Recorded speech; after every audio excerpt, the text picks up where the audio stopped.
Bismillahirrahmanirrahim. Assalamualaikum warahmatullahi wabarakatuh. Balik lagi ke channel YouTube Husnidae ya.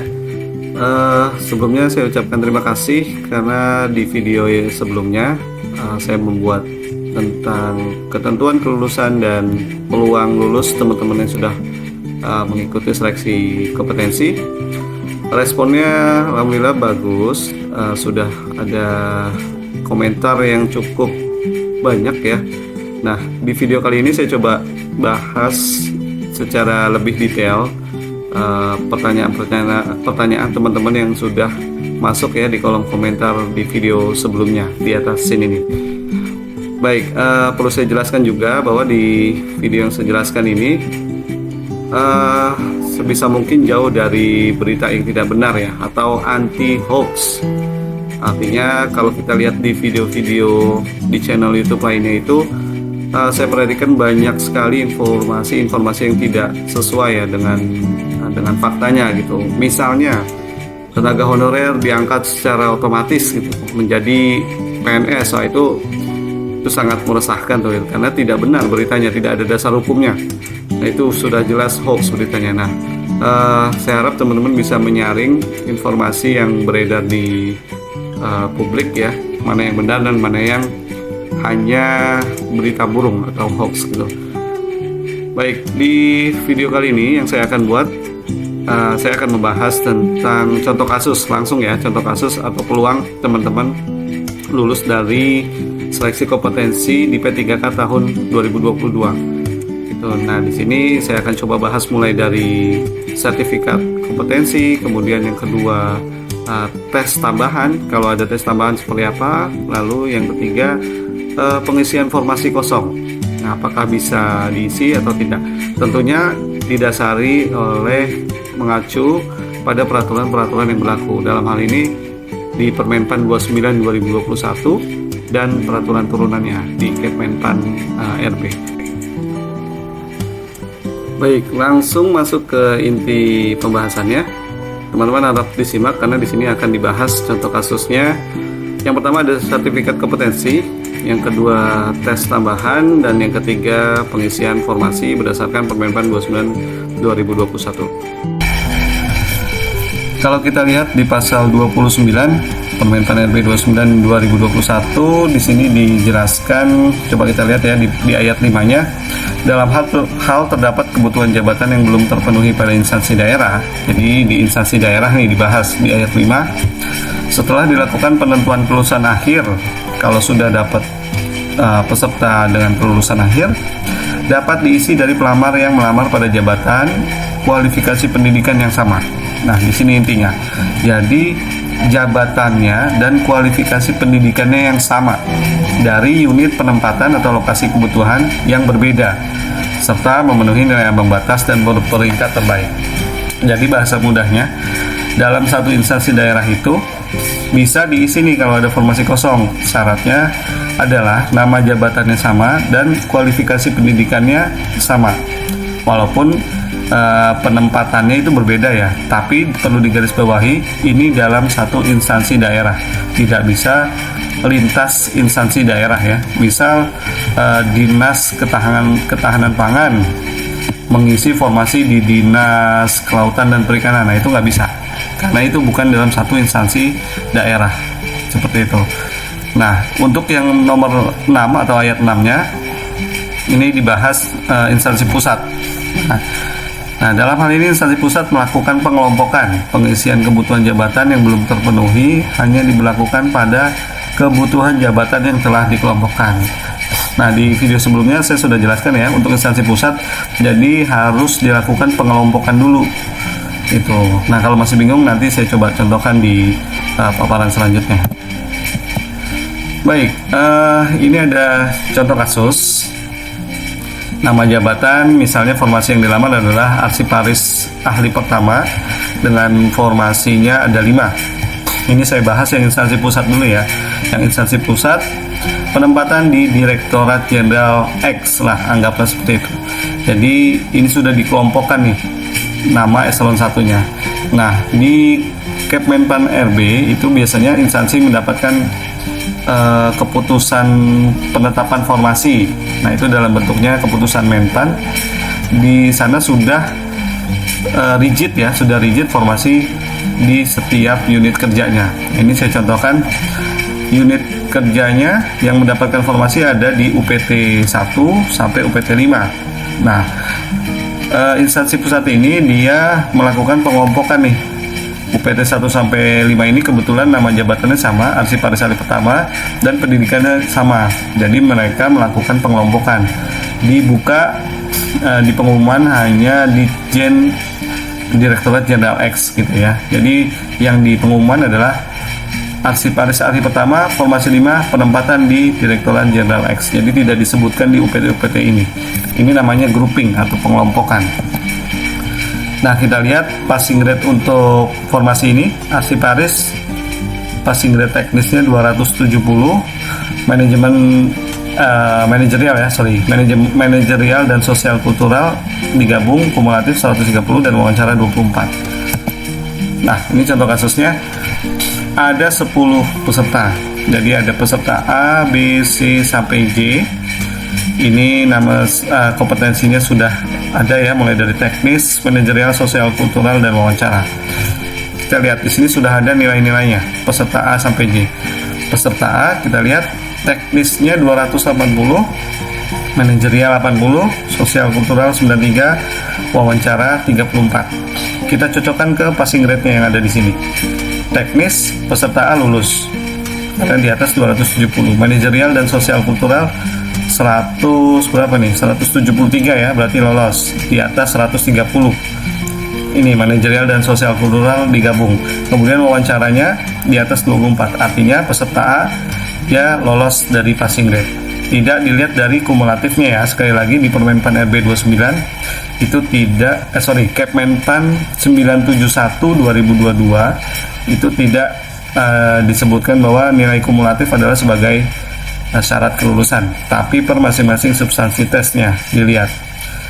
Peserta A berarti lolos ya. Kemudian yang B teknisnya 230, berarti udah jelas dia tidak lolos, walaupun kompetensi lainnya lulus nih. Coba kita lihat nih, manajerial 76, sosial kultural 67, 143 lolos kan seharusnya nih. Wawancara pun di atas 24. Namun karena teknisnya di bawah passing grade Arsiparis, maka statusnya adalah tidak lolos. Begitupun dengan peserta C, D, HI ini tidak ada yang lolos. Nah, kita lihat coba yang E nih. Yang E peserta E dapat kompetensi teknisnya itu 300, lumayan tinggi ya. F juga 320 nih tinggi, namun dia nggak lulus. Kenapa? Coba kita lihat. Ini lulus ya, lulus. Kemudian, nah ini nih yang J 290 ini lolos passing grade teknis. Namun di wawancara peserta J tidak lolos, maka status akhirnya adalah tidak lolos. Dalam hal ini formasi Arsiparis ahli pertama di Direktorat Jenderal X itu terisi berapa orang dari 10 peserta? 1 peserta A, E, F, dan G. Berarti hanya 4 orang ya. A, E, F, dan G hanya 4 orang. Sedangkan formasi yang tersedia adalah 5. Lantas satu formasi lagi seperti apa? Apakah bisa diisi dari yang tidak lolos dengan nilai kumulatif tinggi? Tidak bisa ya. Jadi syarat wajibnya adalah lolos passing grade di semua substansi tes. Kalau kondisinya seperti ini, ada 10 peserta dengan nilai seperti ini, artinya satu formasinya akan kosong. Sekali lagi ya, jadi satu formasinya akan kosong karena yang lolos passing grade hanya 4 orang. Nah, 4 orang ini nanti penempatannya seperti apa? Penempatannya diserahkan ke instansi pusatnya. Itu dalam hal ini diserahkan ke Direktorat Jenderal X-nya. Nanti disebar tuh 4 orang akan ditempatkan di UPT mana gitu ya. Dengan satu formasi yang kosong. Jadi ada satu UPT yang tidak mendapatkan formasi nih. Itu ya, ini untuk yang di instansi pusat. Nah, ini satu formasi kosong tadi sudah saya jelaskan. Lantas bagaimana dengan instansi daerah? Ini contoh kasusnya masih sama, Arsiparis ahli pertama, formasi yang diperlukan 2, kemudian pendidikannya S1 kearsipan, penempatannya di UPTX, instansinya instansi daerah ya, ini namanya instansi daerah L lah sebut saja instansi daerah L. Nah, ternyata di UPTY juga dia buka nih di instansi daerah yang sama L, sama arsiparis ahli pertama dan pendidikannya kearsipan, formasinya yang dibuka 1, namun beda penempatannya, yang tadi di UPTX sekarang di UPTY. Nah, passing grade-nya masih sama ya sebelumnya dengan yang sebelumnya, arsiparis 270, mansosnya 130, wawancaranya 24. Nah, ini kita lihat contoh kasusnya. Yang sebelah kiri yang melamar di UPTX ada 3 peserta A, B, dan C. Masing-masing nilainya, yang A teknisnya 280, manajerial sosial kulturalnya 80 dan 93, wawancara 34, total 487. Nah, di formasi yang di UPTX ini peserta ABC semuanya lolos nih, semuanya lolos dari passing grade. Kalau kita lihat nilainya di atas 270 semua ya, yang teknis, mansosnya di atas 130 dan wawancaranya di atas 24 semua. Artinya peserta di UPTX yang melamar di UPTX ini lolos semua nih. Sedangkan formasinya cuma ada 2, kelebihan 1 berarti kan. Nah, kita lihat yang di UPTY ada 3 peserta juga, misalnya pesertanya namanya D, E, F. Nah, peserta yang melamar di UPTY ternyata tidak lolos semua karena nilainya di bawah passing grade nih, dalam hal ini teknis ya, teknisnya di bawah 270. Nah, maka kondisi seperti ini, peserta yang melamar di UPTX tadi 1 orang bisa mengisi formasi kosong di UPTY satunya, walaupun di sini kosong ya, tidak ada yang mengisi karena tidak ada yang lolos. Berarti kan formasi di UPTY harusnya kosong. Namun karena aturan di Permenpan 29 itu di instansi daerah bisa mengisi, syaratnya jabatan dan pendidikannya sama, penempatannya beda, maka yang di UPTX ini bisa mengisi di UPTY yang nilainya terendah ya, tentunya yang terendah. Nah, di sini A dan B masuk ke UPTX dan yang terakhir, yang terendah itu masuk ke mengisi formasi kosong di UPTY, seperti itu. Nah, kita coba lihat lagi kasusnya di sertifikat kompetensi. Di sini saya contohkan nama jabatannya pustakawan terampil, formasinya 1, pendidikan D3 kepustakaan, penempatan di UPTX, instansinya instansi pusat L gitu ya. Nah, ini passing grade-nya kalau pustakawan terampil itu teknisnya 225. Nah, misal ada 3 peserta melamar di formasi ini, pustakawan terampil di UPTX, nilainya seperti ini. Yang A teknisnya 180, kemudian yang B teknisnya 240, yang C 190. Nah, kecil-kecil semua nih ya, di bawah 225 nih. Kalau yang B lolos. Kita bahas yang A dulu. Ini 180, manajerial sosial kulturalnya di atas 130, wawancaranya 24. Nah, kalau kita tutup dulu nih sertifikat kompetensi, artinya kan harusnya si A ini tidak lulus ya, tidak lolos passing grade. Nah, namun karena di kebijakan ada di Kepmenpan RB ya, nomor 970 kalau tidak salah, itu tentang sertifikat tambahan, sertifikat kompetensi. Untuk pustakawan terampil itu menyertakan sertifikat kompetensi mendapat nilai tambahan sebesar 15%. Nah, artinya kalau ada yang melamar di pustakawan terampil kemudian menyertakan atau mengupload sertifikat kompetensinya, itu mendapatkan nilai tambahan 15% dari nilai tertinggi kompetensi teknis. Nilai kompetensi teknis yang tertinggi adalah 450. Jadi kalau 15%-nya adalah 67,5. Nah, dalam hal ini peserta A yang tadinya harusnya dia tidak lolos karena passing grade-nya 225 ya, dan dia hanya mendapat 180, dia mengupload atau mempunyai sertifikat kompetensi, maka ditambah nih 180 ditambah 267,5. Maka jumlahnya di atas 225 ya, 247,5. Nah, jadi si A ini tadinya nggak lulus, sekarang jadi lolos ya, karena dia punya sertifikat kompetensi. Nah, berbeda dengan B. Kalau B memang sudah lolos murni nih, teknisnya dia sudah lolos PG, mansosnya lolos, wawancara lolos, walaupun dia tidak memiliki sertifikat kompetensi. Jadi 0 ya, nilai penambahan dari sertifikat kompetensinya 0. Tapi dia tetap lolos karena substansi tesnya dia lolos semua. Nah, yang C, karena dia nilainya teknisnya di bawah 225, namun dia tidak punya sertifikat kompetensi, jadi tidak ada yang menambah nilai ini di presentasi, artinya dia tetap tidak lolos, gitu ya. Jadi kalau teman-teman melamar di Pustaka Tampil itu menyertakan lagi sertifikat kompetensinya, itu mendapat nilai 15%, 7,5. Oke. Kemudian di contoh kasus tes tambahan, tes kompetensi tambahan. Nah, ini banyak juga kemarin teman-teman yang bertanya di kolom komentar ya, yang instansi yang memiliki tes kompetensi tambahan seperti apa. Nah, itu silakan dibaca lagi pengumumannya di masing-masing instansi.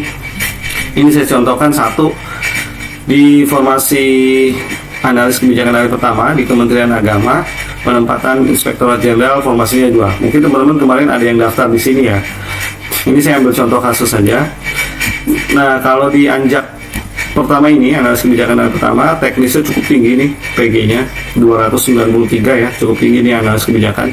Nah, kalau kita baca di pengumuman Kemenak, itu seleksi kompetensinya dibagi menjadi 2. Yang pertama dari CAT BKN yang teman-teman lakukan di kantor-kantor BKN ya, kantor regional maupun kantor pusat ataupun UPT BKN. Nah, ini di Kemenak bobotnya 60%. Bobotnya 60%. Nah, lalu ada kompetensi tambahan, ada tes tambahan. Itu nama tesnya moderasi beragama melalui CAT Kemenak. Bobotnya 40%. Jadi khusus di Kemenak itu ada seleksi kompetensi tambahan ya, ada 2, yaitu yang tes tambahannya moderasi beragama melalui CAT Kemenak. Jadi nanti Kemenak mengadakan tes tambahan melalui komputer juga nih, tapi punyanya Kemenak, bobotnya 40%. Nah, ini contoh kasusnya. Ada 3 peserta, nilainya seperti ini. CAT BKN-nya mendapatkan nilai 200, yang A, B-nya 230, yang C 210. Moderasi beragama, nah ini saya contoh saja ya, saya nggak tahu nilai maksimalnya berapa di moderasi beragama ini, cuma ini hanya contoh saja. Nah, lalu nilai kedua ini yang A misalnya, CAT BKN-nya 200, moderasi beragamanya dapat 385, maka kita bobot yang peserta A 200 kali 60% itu dapat nilainya 120. Lalu moderasi beragama 385 dikali bobot 40%, 154. Jadi nilai kompetensi teknis dari peserta A adalah 280. Itu ya. Nah, yang B ini CAT BKN-nya 230 dikali 60% dapat 138. Moderasi beragamanya yang B 395 kali 40% dapat 158. Maka nilai pesertanya, nilai teknisnya 100%-nya 296. Yang C begitu juga sama ya, ini dikali 60%, ini dikali 40%, dapatlah sekian dan jumlahnya 294.